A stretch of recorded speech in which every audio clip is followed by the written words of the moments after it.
Class 10।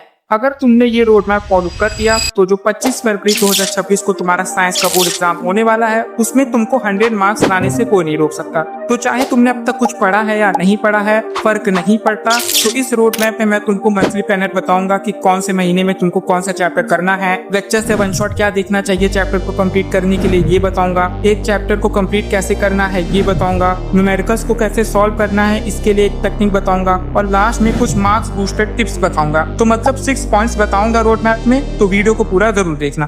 तो पहला point है मंथली प्लानर। तो देखो, अगस्त में तुमको chemical reactions and equations, acid bases and salts and light chapter करना है। सितंबर में तुमको light process and electricity chapter करना है। फिर अक्टूबर में तुमको metals and non metals, control and coordination and human I and the colourful world chapter करना है। नवंबर में तुमको carbon and its compound and how do organism reproduce chapter करना है।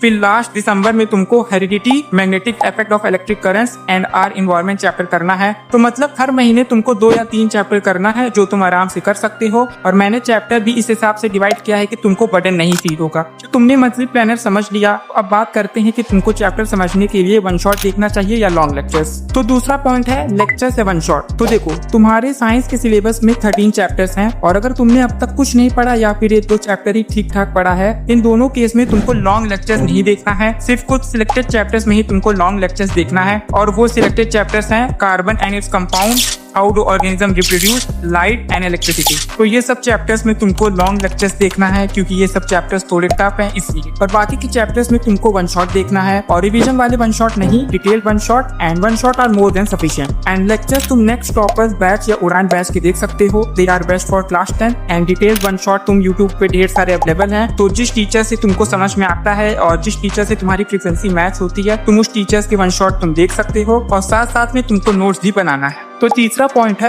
How to complete a chapter. तो तुमने चैप्टर अच्छे से समझ लिया, नोट्स अच्छे से बना लिया और उसके बाद नोट्स को अच्छे से याद करना है। फिर उसके बाद तुमको एनसीईआरटी पढ़ना है अच्छे से। तो इस वीडियो में मैंने बताया है कि कैसे तुमको बेस्ट वे में एनसीईआरटी पढ़ना है, कैसे एनसीईआरटी को मास्टर करना है और वीडियो में मैंने एक सीक्रेट एनसीईआरटी रिवीजन टेक्निक भी बताई है। तो वीडियो को एक बार जरूर चेकआउट कर लेना। तो एनसीईआरटी अच्छे से पढ़ने के बाद तुमको एनसीईआरटी के एग्जाम्पल्स और बैक एक्सरसाइजेस लगानी है। फिर एनसीईआरटी के बाद तुमको एनसीईआरटी एग्जाम्पलर लगानी है। अगेन एनसीईआरटी एग्जाम्पलर बहुत इंपॉर्टेंट है। एग्जाम में डायरेक्ट क्वेश्चन एनसीईआरटी एग्जाम्पलर से उठ के आते हैं और एनसीईआरटी एग्जाम्पलर लगाने से तुम्हारी कॉम्पिटेंसी क्वेश्चन की भी प्रैक्टिस होगी। इसी वजह से एनसीईआरटी एग्जाम्पलर तुमको जरूर लगाना है और तुम्हें सिर्फ MCQ, very short question answers और शॉर्ट आंसर क्वेश्चन, यही सब सेक्शंस लगाने हैं। लॉन्ग आंसर क्वेश्चन सेक्शन तुमको नहीं लगाना है। तो एनसीईआरटी एग्जाम्पलर के बाद तुमको लास्ट 10 ईयर्स पीवाईक्यूज लगाना है और पीवाईक्यूज तो बहुत इंपॉर्टेंट है, ये तो तुम भी जानते हो। तो इसके बाद तुमको लास्ट में कॉम्पिटेंसी फोकस बुक करनी है, जैसे ये बुक ओसवाल पब्लिकेशन की है या फिर तुम कोई और पब्लिकेशन की भी कर सकते हो। और ये मैं इसलिए कह रहा हूँ क्योंकि 50% of the paper competency based question से भरा होगा। तो इस वजह से तुमको कॉम्पिटेंसी फोकस क्वेश्चन की प्रैक्टिस करनी होगी।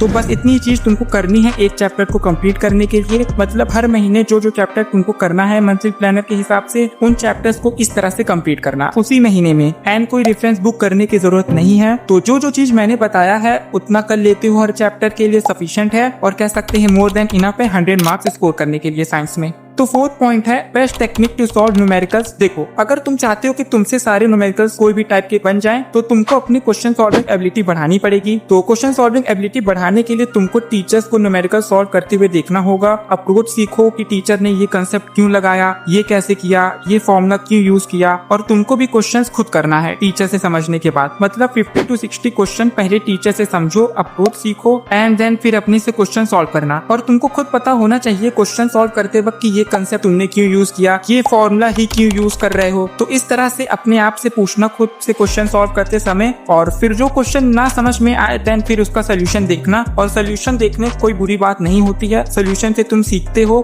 तो अगर तुम इस तरह से न्यूमेरिकल सॉल्व करते हो तो तुम्हारी क्वेश्चन सॉल्विंग एबिलिटी बहुत इंप्रूव हो जाएगी एंड फिर तुम कोई भी न्यूमेरिकल आसानी से कर पाओगे। तो फिफ्थ पॉइंट है revision and sample question paper. देखो, तुमको रिवीजन पे काफी फोकस करना है क्योंकि जितना ज्यादा तुम रिवाइज करोगे उतना ज्यादा तुम परफेक्ट होते जाओगे साइंस सब्जेक्ट में और या फिर किसी भी सब्जेक्ट में। तो रिवीजन बहुत इंपॉर्टेंट है, तो तुम रिवीजन के लिए शॉर्ट नोट्स बना लेना हर चैप्टर में और उसे रेगुलर बेसिस पे रिवाइज करना। एंड जो भी चीज तुम सॉल्व कर रहे हो जैसे NCERT, exemplar, PYQ, competency focus book, तो इनमें साथ साथ में स्टार मार्क कर लेना क्वेश्चन जो ट्रिकी हो या इंपॉर्टेंट या थोड़ा यूनिक हो या तुमसे जो सॉल्व नहीं हो पा रहा। एंड इन्हीं क्वेश्चन को रेगुलर रिवाइज करना। एंड जब सिलेबस कंप्लीट हो जाए तो तुमको सैंपल क्वेश्चन पेपर लगाना है। मिनिमम 10 सैंपल क्वेश्चन पेपर तो तुमको साइंस में लगाना है। और दिसंबर के बाद एग्जाम से पहले तुम्हारे पास 1 से 1.5 महीना बचा होगा, तो तुम आराम से 10 सैंपल क्वेश्चन पेपर लगा सकते हो। तो 6 पॉइंट है मार्क बूस्टर टिप्स। तो इससे सुनने से पहले वीडियो को लाइक और चैनल को सब्सक्राइब जरूर कर लेना। तो पहली टिप है कि अक्टूबर से तुमको हर दिन 3 से 4 चैप्टर्स के शॉर्ट नोट रिवाइज करना है, जिससे जितने भी formulas, concept and important point तुम्हें फिंगर टिप्स पर याद हो जाएगी, जिससे तुम्हें एग्जाम में जल्दी रिकॉल करने में हेल्प होगी।